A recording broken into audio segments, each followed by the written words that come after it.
Bonjour à toutes et à tous, c'est RK. Aujourd'hui, nous nous retrouvons dans la sixième partie du cours sur la cardinalité. Donc aujourd'hui, nous allons nous intéresser à une convention sur l'injectivité. Rentrons alors dans le vif du sujet.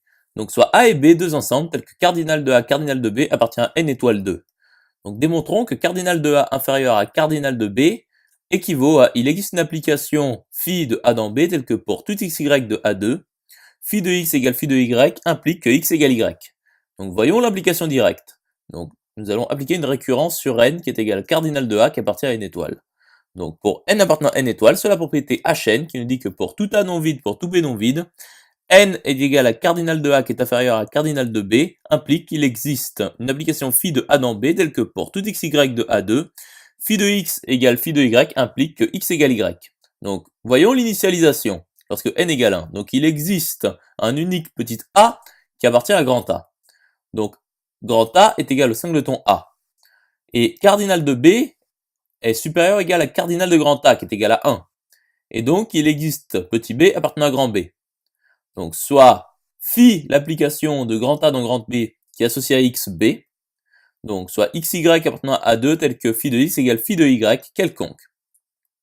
Or xy appartient au singleton A2, donc x égale A qui est égal à y, et donc x égale y. Initialisation établie. Passons alors à l'hérédité, donc soit n appartenant à n étoiles tel que Hn soit vrai. Donc cardinal de grand A est égal à n plus 1. Et cardinal de grand A est inférieur ou égal à cardinal de grand B. Donc il existe A appartenant à grand A. Donc cardinal de grand A privé du singleton A union le singleton A est égal au cardinal de grand A.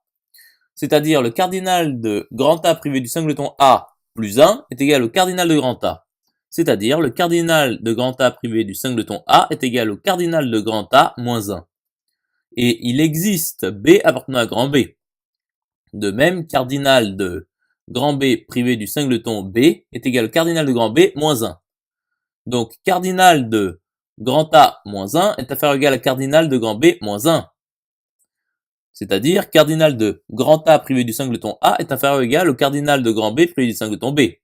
Par hypothèse de récurrence, il existe psi, une application de grand A privé du singleton A dans grand B privé du singleton B, telle que pour tout xy appartenant à A privé du singleton A2, psi de x égale psi de y implique que x égale y. Poursuivons la démonstration.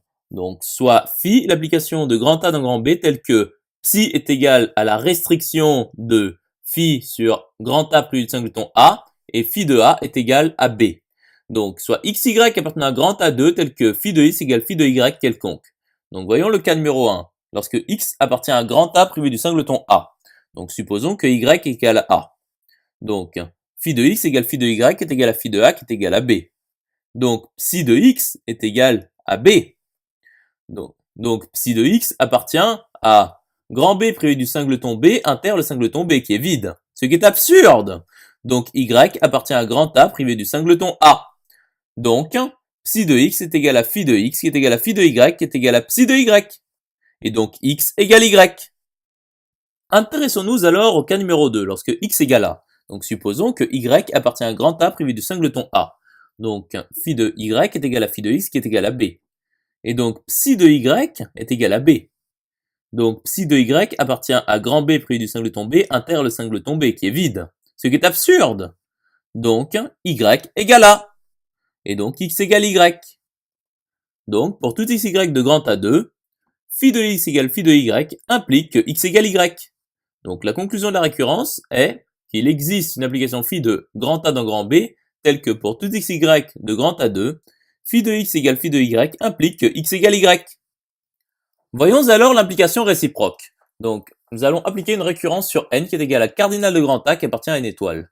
Donc pour n appartenant à n étoile, soit la propriété Hn qui nous dit que pour tout A non vide, pour tout B non vide, n égale cardinal de grand A et il existe une application phi de grand A dans grand B, telle que pour tout y de grand A2, phi de x égale phi de y, implique que x égale y, le tout implique que cardinal de grand A est inférieur à cardinal de grand B. Donc voyons l'initialisation lorsque n égale 1. Donc il existe un unique A appartenant à grand A. Donc grand A est égal au singleton A.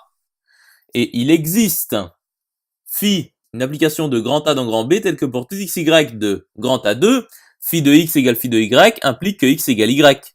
Donc il existe b appartenant à grand B tel que phi de a est égal à b.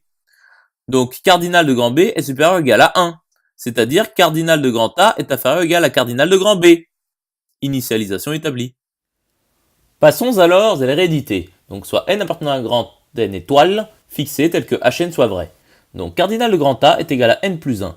Donc il existe une application phi de grand A dans grand B telle que pour tout x y de grand A2, phi de x égale phi de y implique que x égale y. Donc il existe A appartenant à grand A. Donc cardinal de grand A privé du singleton A union le singleton A est égal au cardinal de grand A. C'est-à-dire le cardinal de grand A privé du singleton A plus 1 est égal au cardinal de grand A. C'est-à-dire cardinal de grand A privé du singleton A est égal au cardinal de grand A moins 1. Et il existe B appartenant à grand B tel que B est égal à phi de A. Donc considérons psi qui est égal à la restriction sur grand A privé du singleton A de phi. Continuons la démonstration. Donc montrons que psi est une application de grand A privé du singleton A dans grand B privé du singleton B. Donc montrons que grand A privé du singleton A est non vide. Donc cardinal de grand A est égal à n plus 1 qui est supérieur ou égal à 1 plus 1 qui est égal à 2, car n appartient à n étoile. Donc il existe U appartenant à grand A privé du singleton A. Donc supposons qu'il existe X appartenant à grand A privé du singleton A tel que psi de X est égal à B. Donc psi de X, c'est-à-dire phi de X est égal à psi de X qui est égal à B qui est égal à phi de A. Donc X égale à A. Ce qui est absurde. Donc pour tout X de grand A privé du singleton A, psi de X appartient à grand B privé du singleton B. Et donc psi est une application de grand A privé du singleton A dans grand B privé du singleton B. Et psi de U appartient à grand B privé du singleton B. Donc grand B privé du singleton B est non vide. Continuons la démonstration. Donc montrons que pour tout y de grand A privé du singleton A2, psi de x égale psi de y implique que x égale y. Donc soit xy appartenant à grand A privé du singleton A2, tel que psi de x égale psi de y quelconque. Donc phi de x égale phi de y, et donc x égale y. Donc cardinal de grand A privé du singleton A est inférieur ou égal à cardinal de grand B privé du singleton B. C'est-à-dire cardinal de grand A moins 1 inférieur ou égal à cardinal de grand B moins 1. C'est-à-dire cardinal de grand A est inférieur ou égal à cardinal de grand B. Donc conclusion de la récurrence, cardinal de grand A est inférieur ou égal à cardinal de grand B. Donc finalement, pour tout A non vide, pour tout B non vide, cardinal de grand A inférieur ou égal à cardinal de grand B qui appartient à n étoile équivaut à il existe une application phi de grand A dans grand B telle que pour tout y de grand A2, phi de x égale phi de y implique que x égale y. Donc par convention, nous écrivons en règle générale que pour tout A non vide et pour tout B non vide, cardinal de A inférieur ou égal à cardinal de grand B équivaut à il existe une application phi de grand A dans grand B telle que pour tout xy de grand A2, phi de x égale phi de y implique que x égale y. Donc ici, le cardinal de A et les cardinals de grand B peuvent être infinis. Conclusion établie. J'espère que cette vidéo vous aura plu et vous sera utile. Nous nous retrouvons dans la 7e partie.